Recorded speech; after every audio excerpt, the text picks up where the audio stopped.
สบายดีพ่อแม่พี่น้องเกี่ยงแม่เบิร์ดฮะอย่าเลย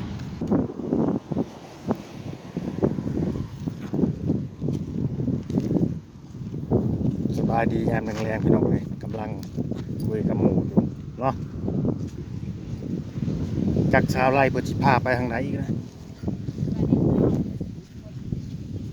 จะบอกว่าข่อยพาไปข่อยยังบ่เคยไป อ้าวแม่นซะบ่พระเจ้านำหนาพระเจ้าตัวพาไป ไปหาเฟซแล้วก็ หาเก็บขี้พี่น้องเลยหาเก็บขี้เก็บขวยเก็บขี้ หาเก็บขี้กุ้งนะมาไว้ดังไฟมาไว้อ่อยไฟจักสิมีหรือบ่ดอกไปเบิ่งน้ำกันพี่น้องมันไปไกลนะอยู่ใกล้ๆนี่แหละนี่พี่น้องเอ้ยต้นนี่นี่แหละคือต้นกระบองเด้อต้นกระบองต้นกระบองดังไฟเห็นดิเออเก็บขี้นี่แล้วมาเห็ดกระบองนะ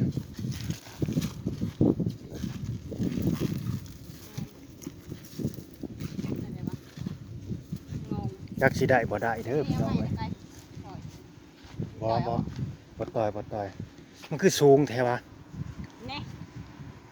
พออยากได้ใบมันมาห้องกันทั้งอยู่ดิ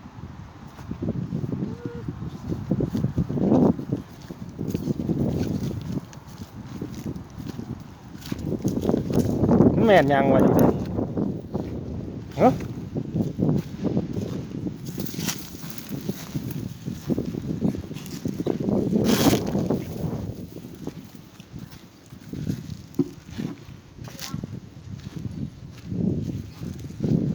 เห็นอะไรเห็นจักอันแหละจักสิมีบ่มีเด้อมีแต่แม่เฒ่าจำปาหั่นแหละอีหยังกันนี่ อันนี้บ่ฮะ ใช่ อันนี้นะ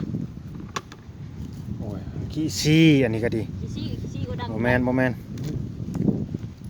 หาขี้ตกพี่ ขี้มันก็ดังได้ มาเบิ่งน้ำต้นกุ้งพี่มันปิวพี่น้องเลย มาเบิ่งข่อยเห็นสิ บ่มันปิวมันบ่ได้อยู่ในเถิงโก๊กเลยได้อะไรน้ำซีเดอร์บักซีเดอร์ แม่เหรอ หวยมันในเหงาหน้านี่นะ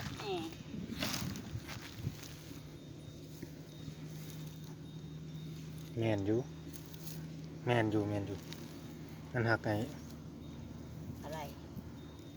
มันหักอะไร พามาหาขี้ตกพี่น้องเอ้ยเนาะ เจ็บโหเห็นยังก็อันนี้ พามาหาขี้ตกย้อนอดีตรายคู่รายคนตกหมกตกใจไปบ่จัก เยอะ กำลังเบิ่งเพลินๆเนาะ มันกระสาดขึ้นบนแหง ขออภัยพี่น้องเอ้ยอย่าบ่ได้ยินได้พอลม เอ้ยกล้วยมันเนี่ย โหมันโอ้จะเหมือนขวดเอาคัก อ้าวไม่ได้ขี่มันได้นี่นะ โหมันน่ะนะ แต่ว่าอีหยังอันนี้ขี่มันเอาไปเห็นได้ๆมันเป็นฝุ่นมัน จุด จูนเป็นฝุ่นมันเป็นก้อน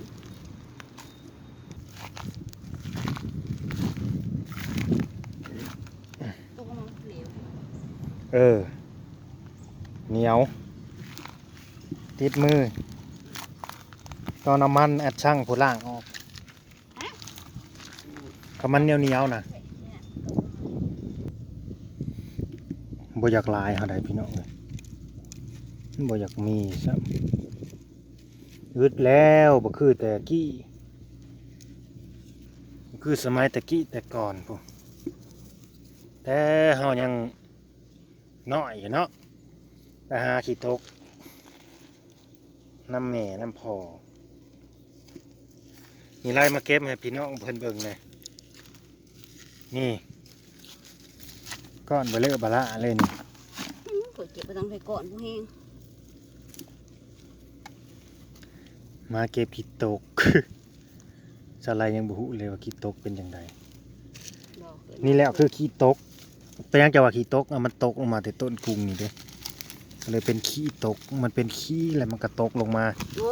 ยโอ้ยเก็บนะฮะมีแต่เกาะใหญ่ แม่นบ่ยามนี้หมอกยามนี้งอบนี้หัวบักซูซี่อันนี้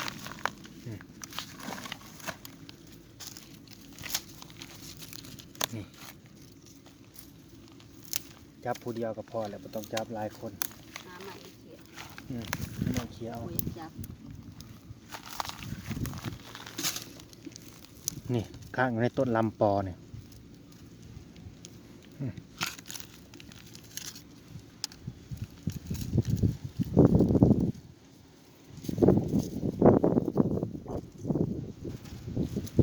แค่ดำปอจ้ะนะ แล้วเจออย่างซะ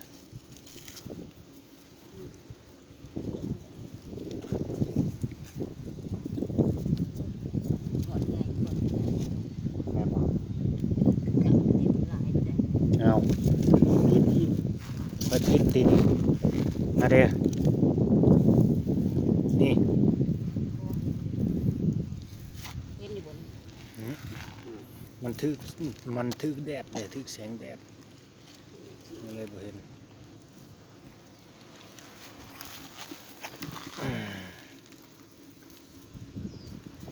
ว่าจะไม่จับแล้วนะ แต่ก็อดใจไม่ได้ มาหาเจ้าก็ต้อง บอ ไปเลย มีตกเลยเนี่ยเต็มอยู่น้ำนี่ มันหัก มันแดด ยาย มันแดดแล้วมันบ่อยากเห็นแม่มั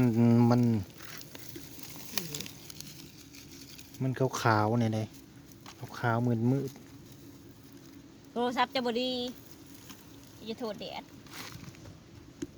โทรศัพท์มันห่วย ๆ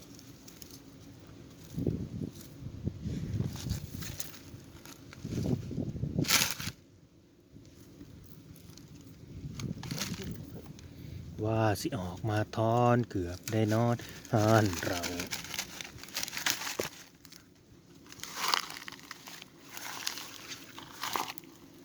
พี่ทางนี้พี่ เก็บเนาะ ทางนี้แห่งหลายพี่น้องเอ้ยมันหักสุมเจ้าสิบ่เห็นนำเด้อเพราะว่ามัน แดด มัวๆเนี่ยเด้ ที่โบเห็นได้ชัดเจนเลยเป็นเกาะเกาะ อืม นี่คือขี้ตก เกิดมาบ่เคยไปเก็บเสือเด้อ ความสบาย ได้ความสบาย บ่มีให้เก็บ มีเก็บป่านก็บ่ได้มีโคก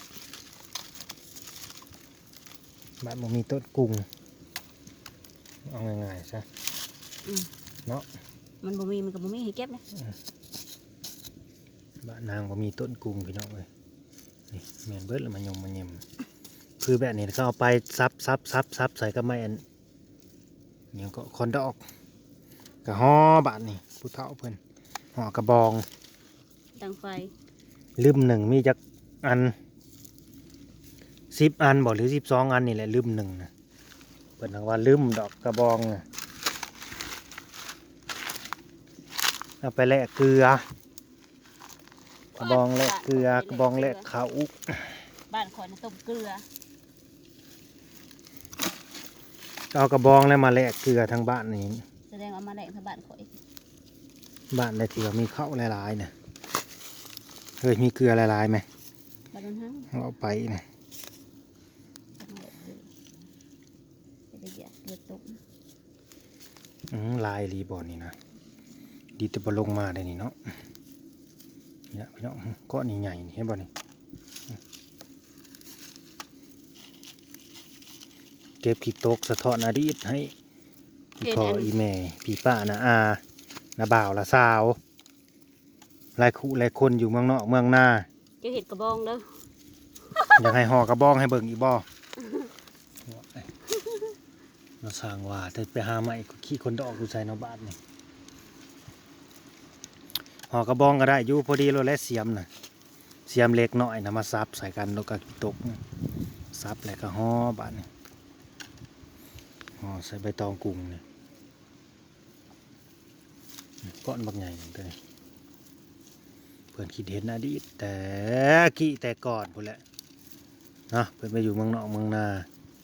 หลายพระหลายปี30 ปี40 ปี50 ปี ตาหมองเคยเก็บ ไปจนแก่จนเฒ่าไปจนลืม เรามันข่อยมึงดูผมเคยเก็บหูดิ แล้วมาเห็นภาพเก่าๆไปนี่โอ้ยแต่ก่อนค่อยก็เคยพ่ออีแม่ค่อยพาเฮ็ดพาหาอยู่แบบเขาว่าคิดฮอดเด้อดีตบ้านเกิดเมืองนอนค่อยหลายพระหลายปีแล้วบ่ได้เมื่อบ่ได้มาคิดฮอดก็ได้แต่เบิ่งเจ้านี่แหละผัดว่าไปอีกบ่หลายขอโทษว่าพูดขออภัย เก็บน้ำไหน เว้าอย่างเดียวบ่ลงมือเฮ็ด นั่งว่าวอยู่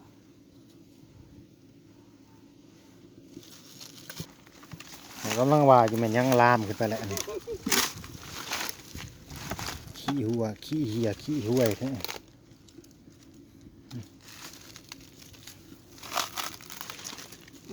เขาจะได้พระจะมาเลย อืม นี่ เอาบ่ได้ก็บ่เอามันได้เลย จะเก่าก็ถือมา โอ้ยมันไปไก่เอาซ้ำเอาได้นี่แหละ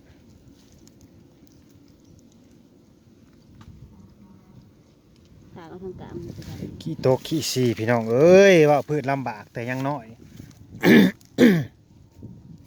ไปหาขี้ซีหาขี้ซีมาขายอันใดก็ได้พอได้ซื้อปุ๊บซื้อสอก็องค์หำองค์เฮียน ซื้อหมักพริกแป้งนัวกินในครอบครัวอีกโลเท่าไรบุมาก่อนโลละ500-600เท่านั้นบ่โลละ500-600กีบโลละ700กีบโลละ800กีบว่าสิได้เงิน1,000กีบพี่น้องเอ้ยแต่กี้เงินคำแก้วมันสะบัดอึดบัดอยากแท้มาฟังเฮาเว้านี่แหละกว่าสิได้เสือตัวหนึ่งนะ ยำได้ไม่ถึงกัน กว่าสิได้เสือตัวหนึ่งพากี่ซี่นี่โอ้ยไปอยู่4-5 มื้อผมได้จังได้เสือใส่ตัวหนึ่งพี่น้องเอ้ยสมัยตะกี้น่ะมันอึดมันยากแท้ๆแต่ว่าเสื้อผ้าเขาองค์เฮียนนี่ก็ใส่สุดเดียวอยู่นะ5 มื้อใส่สุดเดียวอยู่ฮะคอนี่จนเคี้ยวลืมๆอยู่ฮะบ่แล้วสักกับมันครบ5 มื้อก็แล้วจังซั่นไปสักมันก็บ่แห้งตัวมื้ออื่นเจ้ายังใส่ไปซะมีเสื้อขาวอยู่ตัวหนึ่งส่งกันกับองค์เฮียนอีกตัวหนึ่งก็คือมาแต่องค์เฮียนนี่สักแล้วมันบ่แห้งมื้ออื่นได้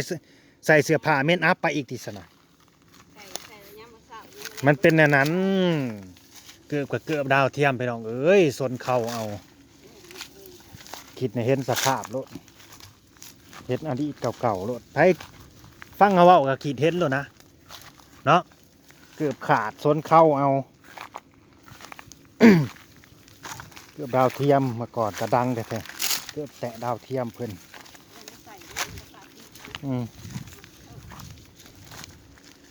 เขาบอกอยากว่าแต่จะมีความสุขพี่น้องเอ้ยเนาะได้อยู่พร้อมหน้าพร้อมตาครอบครัวพ่อแม่เอ้ยเนาะก็มีความสุขที่มีเขียดไส้บ่ได้นี่นะ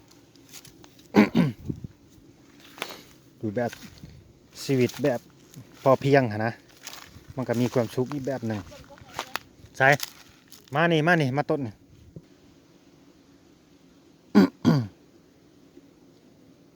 พูดเห็นบ่พูดเลียดน้ำหลังบักบุญรอดนะมันตายได้พี่น้องไงขู่มัน3 ตัวเนี่ยไอ้น้องเขา3 ตัวเนี่ยว่าบักบุญรอดนะตายแล้วเอาพวกนี้มา เอาวันนี้จะอาการมันหลดเงาบกินข้าวกินน้ำใส่กินฮอดกันนั่นแหละคือกันกับคนนี่แหละเขาก็ดีพังเพียงแต่ว่าปากบ่ได้ซื่อๆเนาะอันนี้บักดำทามินบักบุญรอดนะตายแล้ว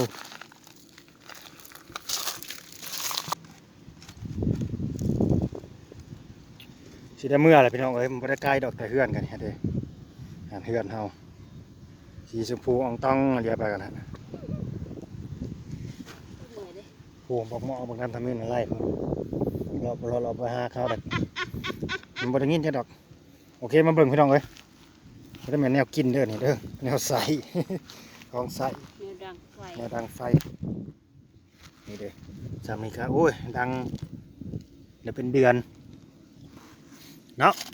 จะเห็ดขี่กระบอกมันจะเห็ดเป็นบ่ เป็นนั่นแหละคันนี้มีไม่ดอกนะเป็นเดือนพี่น้องเอ้ยซั่นนี่เด้อโอเคเวลาพระจากเนาะพี่น้องเนาะขอบคุณหลายๆที่เข้ามาเบิ่งมาชมเด้อเนาะฝากไลค์กดแชร์ให้หน่อยคลิปนี้ก็ดีเนาะเอาไลน์ก็โทษว่าพูดขออภัยพี่น้องเอ้ยเอาไว้พออันใหม่คลิปหน้าเด้อไปแล้วสำบายดีสำบายดีสำบายดีสำบายดีสำบายดีสำบายดี สบายดีพี่น้อง